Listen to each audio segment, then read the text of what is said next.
Hello everyone, আমি পিয়ালি। আমার নতুন একটি মিনি ব্লগে তোমাদের সবাইকে স্বাগত। এই ভিডিওটা ছিল 25শে ডিসেম্বরের ভিডিও, আর সেদিনকে ছিল বৃহস্পতিবার। আর বাপনের তো ছুটি ছিল অফিস, তাই ভাবলাম যে আমরা একটুখানি ঘুরতে যাব। আর যেহেতু কলকাতা মানে শীতকালে একটু চিড়িয়াখানা বা এদিক ওদিক ঘুরতে ভালো লাগে, তাই ভাবলাম যে আমরা একটু কলকাতার সাইডটায় ঘুরতে যাব। আর যেহেতু আমার শাশুড়ি মা ওখানেই থাকেন, তো কোনো সমস্যাই হবে না। আমরা চলে গেছিলাম মার ওখানে, তো ওখানেই ছিলাম। আর ওখান থেকে কলকাতাটা একটু কয়েকটা জায়গায় ঘুরেছিলাম। তো তার আগে হাবড়া থেকে নিয়ে নিয়েছিলাম বড়দিন বলে কথা, কেক তো নিতেই হবে, তো কেক নিয়ে নিয়েছি। আর একটু খাওয়া দাওয়া করছিলাম, কারণ আমরা বেরিয়েছিলাম সকাল 7টায় বাড়ি থেকে, আর 8:15টায় পৌঁছে গেছিলাম। আর জানো তো আমাদের ট্রেন ছিল 8:55, ওই হাবড়া লোকালটাই ধরেছিলাম। আর এত সুন্দর লাগছিল এই হাফ বয়েল ডিমগুলো খেতে, কি বলবো। আমরা বিয়ের আগে যখনই আমরা হাবড়ায় আসতাম, জানো না, এইরকম হাফ বয়েল ডিমগুলোই খেতাম। আমার তো ভীষণ ভালো লাগে, আর শত চেষ্টা করলেও মনে হয় আমি বাড়িতে এত সুন্দর ডিম সেদ্ধ করতে পারবোই না। তো যাই হোক, আমরা এখানে একটুখানি ঘুরে ফিরে মানে ঠান্ডায় রীতিমতো কাঁপতে কাঁপতে, জানো না, এইসব ভিডিও করছিলাম আর খাচ্ছিলাম। আর মনে তো একদম বেজায় আনন্দ, বাপনের ছুটি আছে, ও আবার সোমবার দিনকে অফিসে গেছে। যাই হোক, মানে আজকে আমি ভয়েস ওভার করছি, তো আজকেই ও অফিসে গেছে। আর এখানে তারপর ডিম খাওয়ার পর বাপন নিয়ে নিয়েছিল ব্রিজের নিচের থেকে কচুরি। আর যারা যারা এই কচুরি খেয়েছে তারা তো জানেই যে এই কচুরিটা খেতে কত সুন্দর। আর আমি বসে বসে ভিডিও করছিলাম, আর বাপনও খাচ্ছিল, আমাকেও একটু খাইয়ে দিচ্ছিল। আমরা এখান থেকে দুজন গেছিলাম, আর ওই দিক থেকে আমার ননদ মানে দিদির ছোট ছেলে আর জামাইবাবুও গেছিলো। তো ওরা আগে রানাঘাট হয়ে যেহেতু গেছে, তো ওরা আগেই পৌঁছে গেছিলো, আমাদের আগে ওদের ট্রেন ছিল। তো গিয়ে আমাদের জন্য জানো তো ওয়েট করছিল। তারপর আমরা একসাথে মার ওখানে গেছিলাম। তো তারপর আমরা একটু চাও খেয়ে নিয়েছিলাম কচুরি খাওয়ার পর, কারণ সকালবেলায় তো চাটা না খেয়েই বেরিয়েছিলাম, আর শীতের সকালে এরম ভারে করে চা খেতে না দারুণ লাগছিল। তারপর আমরা ট্রেনের মধ্যে আর ভিডিও করিনি, দেন পৌঁছে গেছিলাম মার ওখানে। দেখো আমরা এখন চলে এসেছি মার এখানে, সব গল্প করছে, গল্প বিশাল গল্প চলছে। এখানে মা রান্না করছে। ভাত আছে, ভাত কেন?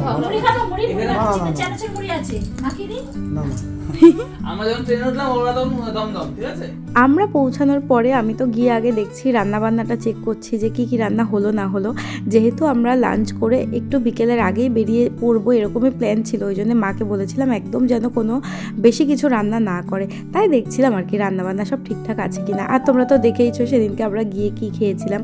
আর আমরা যে কেকটা নিয়ে গেছিলাম সেটা আমি একটুখানি মানে কেটে নিচ্ছিলাম, কারণ মা ওদিকে চা করলো, দিদি আবার চাটা ছেঁকলো, আমি কেক কাটছিলাম। মানে কেউ কিন্তু আমরা বসে নেই, সবাই কাজের মধ্যেই ছিলাম। এই দেখো এখানে দিদি কীরকম চাটাকে ছেঁকছে এখানে। তারপর চাটা খেয়ে নিলাম, একটু গল্প গুজব করেছিলাম। তারপরে আমরা ওই 3:45টার দিকে বেরিয়ে গেছিলাম ঘুরতে। আর রাতের কলকাতা দেখার আমার খুব শখ ছিল, তাই জন্য আমার বেশ ভালোই লেগেছে, জানো তো।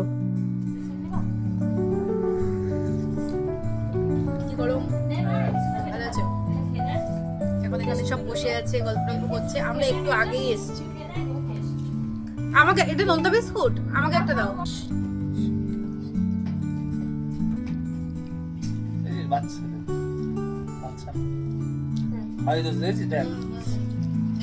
ফোনটা ধরে রয়েছে তাই।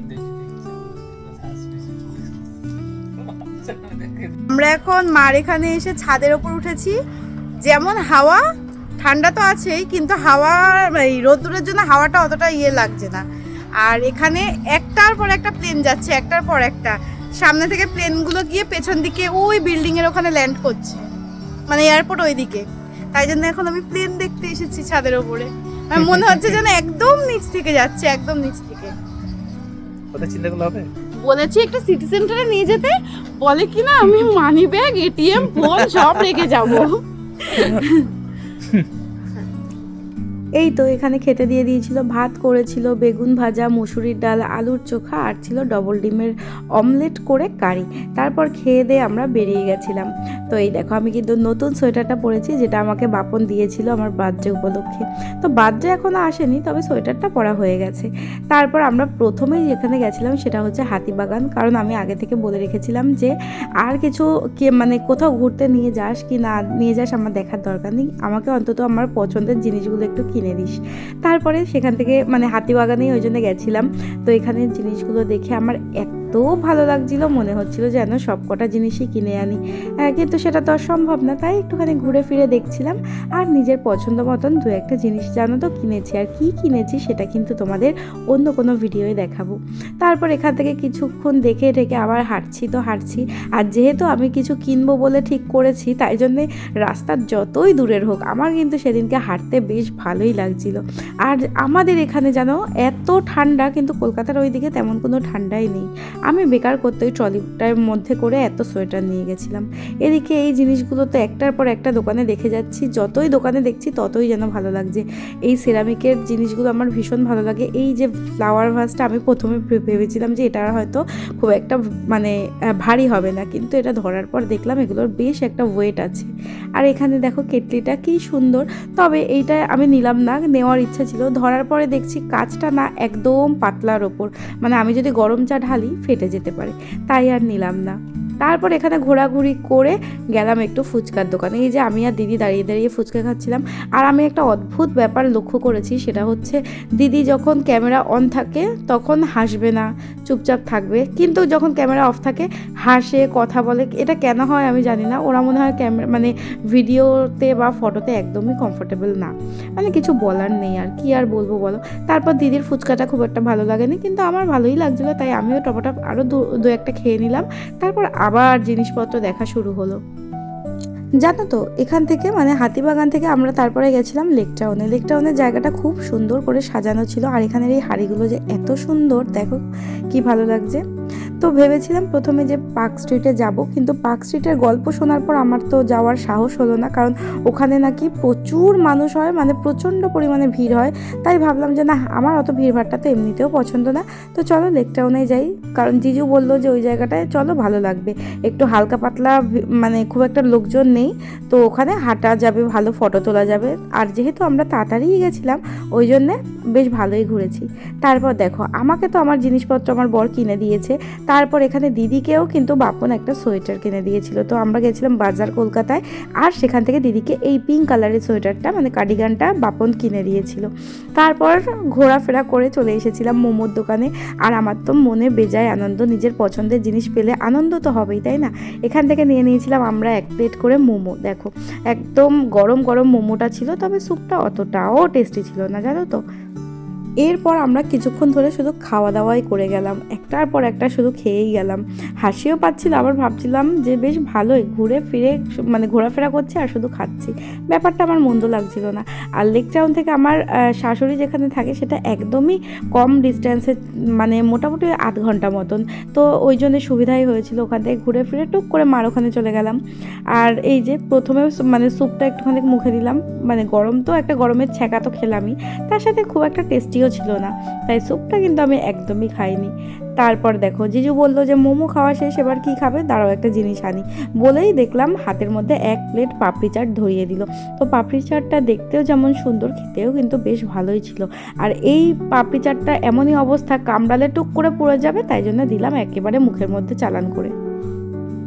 এদিক ওদিক ঘুরে বেড়ানোর পর যখন মার ওখানে যাচ্ছি, বেশ ব্যাপারটা ভালোই লাগছিল। মোটামুটি মানে মাছের বাজার বসে গেছিলো ঘরের মধ্যে, কারণ সবাই মিলে এত জোরে জোরে কথা বলছিলাম, গল্প করছিলাম, মানে কিচিমিচি ব্যাপার একটা।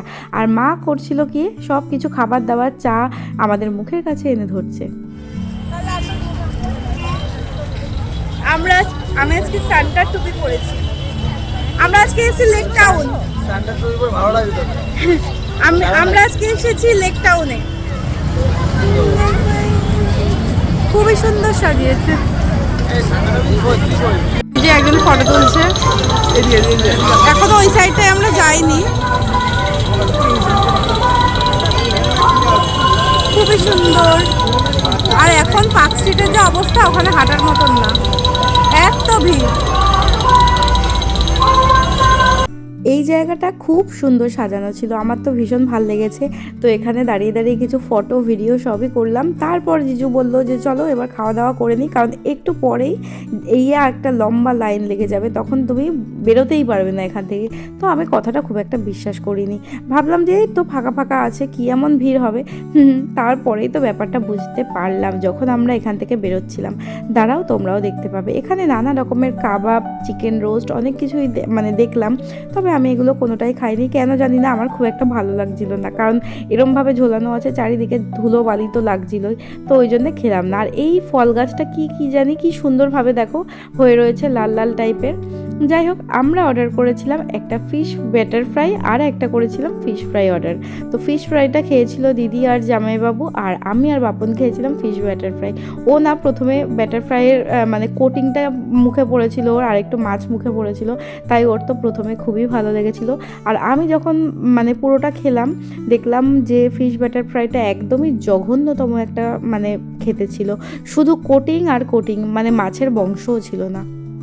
সেদিনকে আমরা এরকম টুকটাক খাবার দাবার খেয়ে চলে গেছিলাম, কারণ পেট ভরে কিছু খাইনি। ওইদিকে মা চিকেন রান্না করে রেখেছিল রাত্রিবেলায়, মানে জিজু চিকেন এনেছিল, তো সেই চিকেনটা মা রান্না করেছিল। কারণ যদি আমরা বাইরে পেট ভরে খেতাম আর বাড়িতে গিয়ে যদি খেতে না পারতাম, তখন তো বকাটাই খেতাম।